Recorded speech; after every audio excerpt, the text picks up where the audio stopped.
માંગણી એ છે કે રાજુભાઈ સાહેબ ને મારો પ્રશ્ન છે કે સાહેબ અમે લોકો છેલ્લા 2 વર્ષથી સતત આંદોલન સતત રજૂઆતો તેમ છતાં સરકાર અમારો કોઈ પણ પ્રશ્ન સાંભળતી નથી। આજે અમારી ઉંમરો પૂરી થઈ ગઈ, અમારું ફોર્મ ભરતી વખતે 2 દિવસ વહી ગયા તો અમારું ફોર્મ નથી ભરાણું। અમારી ઉંમરો પૂરી થઈ ગઈ એ ઘટના લીધે મહેકમથી ભરતી થઈ જ નથી।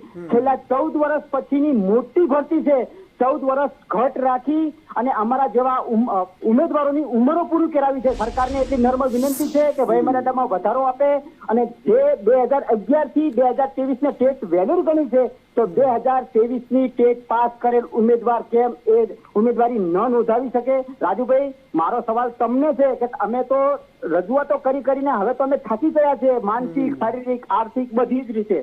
હવે અમારામાં એટલી બધી ધીરજ નથી સાહેબ। અમે આપઘાત, અમારે બાળકો છે, બચ્ચાઓ છે, અમે અમારું ભણતર અમે MA BA 5 ટેટ પાસ કરી છે શિક્ષક બનવા, નહીં કે ઝૂલવા માટે સાહેબ।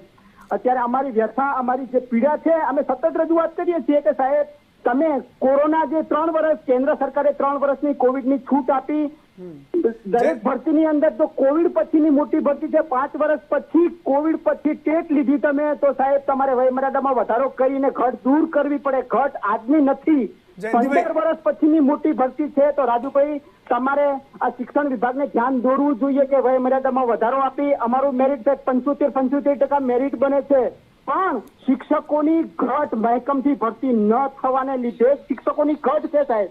શિક્ષકોની ઘટ આજકાલની નથી। શિક્ષકોની ઘટ મહેકમથી ભરતી ન થવાથી આજે અમારા જેવા ઉમેદવારોની ઉંમરો પૂરી થઈ ગઈ છે સાહેબ। આજે હતાશામાં અમારું જીવન ડૂબી ગયું છે સાહેબ।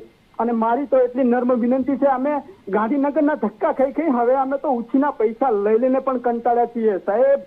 શિક્ષકોની ઘટ તમે પૂરી કરો ને વયમર્યાદામાં વધારો આપો સાહેબ। આખું વિશ્વ જયારે ભડકે પડી દીધું કોરોનામાં, કોરોના 3 વર્ષનો હતો, 1 વર્ષનો તો હતો નહીં, તો સરકારે 1 વર્ષની છૂટ આપી। શું સાહેબ એ યોગ્ય છે? મારા જેવા ઉમેદવારોની એક એના આંકડાથી એના લોળેથી બોલે છે કે સાહેબ હું આજે 42 વર્ષનો થયો, MA BA 5 ટેટ પાસ કરી, શું સાહેબ મેં બેરોજગાર રહેવા માટે કરી હતી? રાજુભાઈ, મારો સવાલ તમને છે કે તમે સત્તા પક્ષને રજૂઆત કરો અને વયમર્યાદામાં વધારો અપાવો।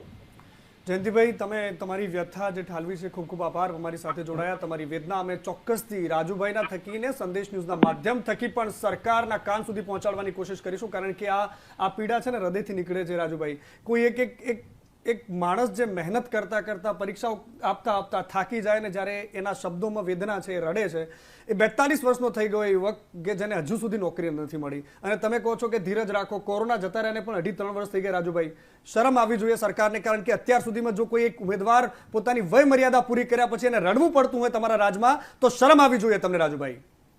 મનીષભાઈ, એમની સંવેદનાઓ 100% મેં સાંભળી છે અને વેદનાઓ પણ સાંભળી છે। એની સાથે હું ચોક્કસ એમને આશ્વસ્ત કરું છું કે જ્યારે આપણા જેવા ઉમેદવારો આ રાજ્ય સરકાર પાસે માન્ય મૃદુ અને મક્કમ એવા મુખ્યમંત્રી શ્રી ભૂપેન્દ્રભાઈ પટેલ સાહેબ જોડે અને જ્યારે પણ ફરિયાદો કરી છે, અને તમે એક ફરિયાદની પણ વાત કરી કે કોઈ સાંભળતું નથી, સ્વાગત ઓનલાઈનની અંદર પણ ઘણી રાજ્ય સરકાર માન્ય મુખ્યમંત્રી શ્રી રૂબરૂ સાંભળે છે, તો આ બધી બાબતોની અંદર ચોક્કસ તમારો અવાજ, હક અને અધિકાર છે અને માગવાનો અધિકાર હોય ત્યારે રાજ્ય સરકાર મારી વાત મનીષભાઈ પૂરી કરી દો, ચોક્કસ સાંભળશે।